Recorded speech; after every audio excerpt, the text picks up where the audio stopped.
Hey there, before you watch the rest of this video, make sure you read the chapter that is due for today.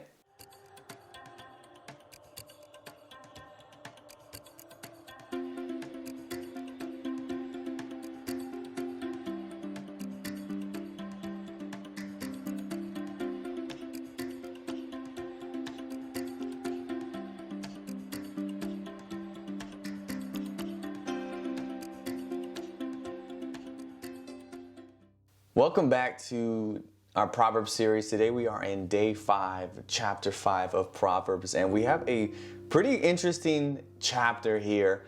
It seems as though there's a conversation between a father and a son, and it is a exhortation and an encouragement for the son to just be wary and to be careful of the decisions that he makes. And as you go down here, there is this dialogue in the beginning of the dangers of going with the adulterous woman, right? Where she promises some beautiful, great things, but in the end, there's these unmet promises, right?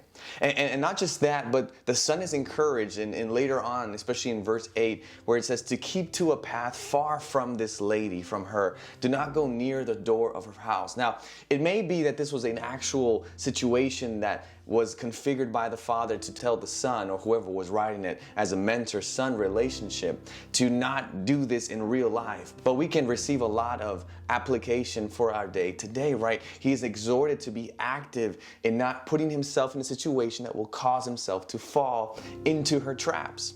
And not just that, but as we go later on, he says, look, I don't want you to get to the point where you're even going to regret later on in life the decisions that you've made as a young person because you didn't obey and listen to those that were telling you what to do. And I'm reminded of a quote that is mentioned that says that sin will take you farther than you want to go, keep you longer than you want to stay, and cost you more than you want to pay. And the crazy thing about sin and the deceitfulness of the devil and the promises that he makes, right, is that they never come true. They promise, sin promises satisfaction and fulfillment and peace.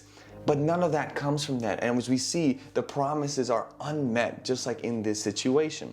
So the man is exhorted, the young boy, the son, that he may be able to enjoy the wife of his youth, right? To just stick with this woman. And then there's this question in verse 20. He's like, why would you go and take another man's wife? Like, why put yourself in this situation to thinking that you can bring more joy to your life, more satisfaction, more pleasure? But in reality, as the verse that I want to focus on here in verse 21 and 22 is, in reality, your ways are in full view of the Lord.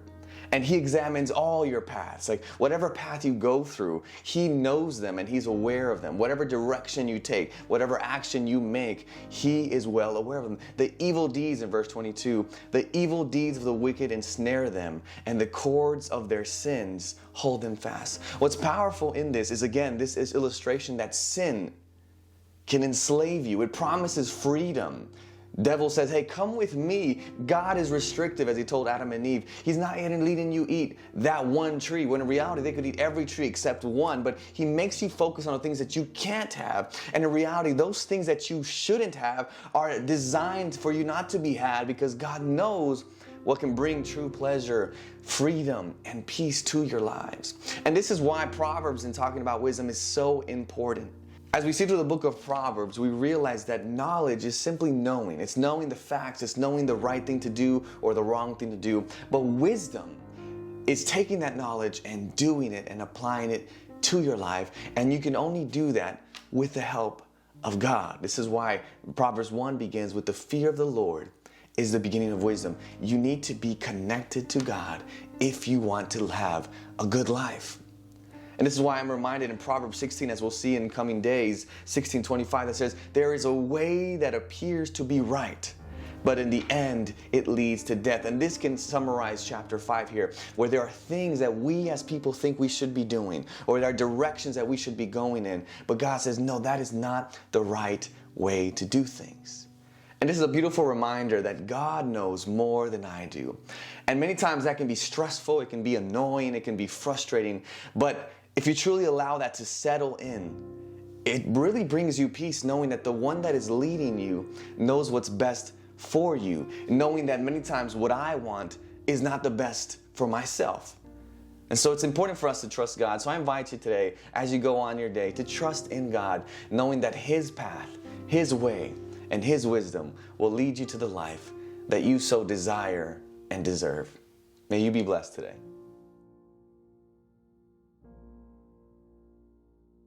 Now it's time for our fast. You have 3 options for our fast this morning. You can choose to fast for 4 to 6 hours from food, which means no appetizers, no entrees, no desserts, no snacks, only water or 100% fruit juice. Or you can fast for 4 to 6 hours from entertainment, meaning no internet TV or regular TV, no social media, no movies, no gaming. Or you can fast for 4 to 6 hours from your phone. No calls, no texts, no apps, no messages, no video chats or calls.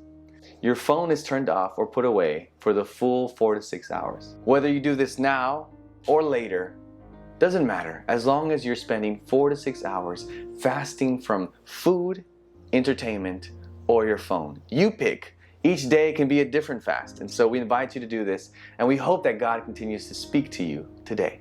Let us know how your fast has been going by commenting below, whether on Facebook or YouTube, in the comments section. We hope that you have a blessed day, and we'll see you next time.